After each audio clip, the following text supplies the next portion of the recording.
جس دن تمہیں پتہ چل جائے کہ جو کام تمہاری مرضی سے نہیں ہوتے وہ تمہارے لیے کتنے بہتر ہوتے ہیں، اسی دن تمہاری بے سکونی ختم ہو جائے گی۔ جب گھریلو فیصلے کرنے کے لیے باہر کے بندے کی ضرورت پڑ جائے تو سمجھ لیں آپ کا خاندان تباہ ہو چکا ہے۔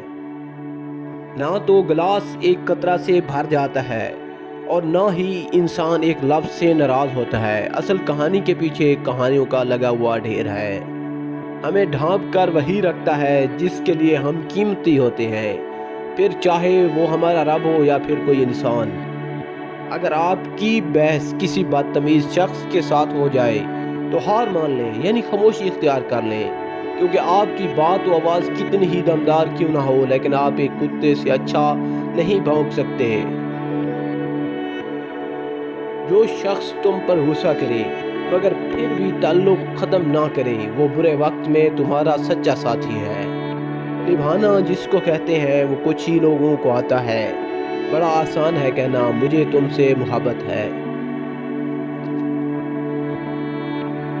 وہ خسارہ ہمیشہ یاد رہتا ہے جو کسی کے ساتھ دل سے مخلص ہو کر کھایا گیا ہو۔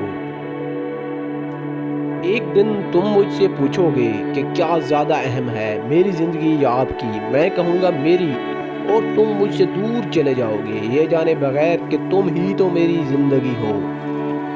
یہ دو نشانیاں کافی ہے وہ تمہیں واقعی پسند کرتا ہے۔ نمبر 1، جب وہ آپ کو سب سے زیادہ اہمیت دے، یہاں تک کہ اپنے رشتوں میں بھی آپ سب سے اوپر ہوں۔ نمبر 2، وہ جب بھی جہاں بھی آپ کو دیکھے تو اس کے چہرے پر مسکراہٹ آ جائے اور اسے خوشی ہو۔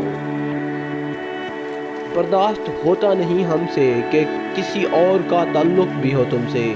دل چاہتا ہے ہوا سے بھی کہہ دوں کہ تیرے رخسار سے ہٹ کر گزرے۔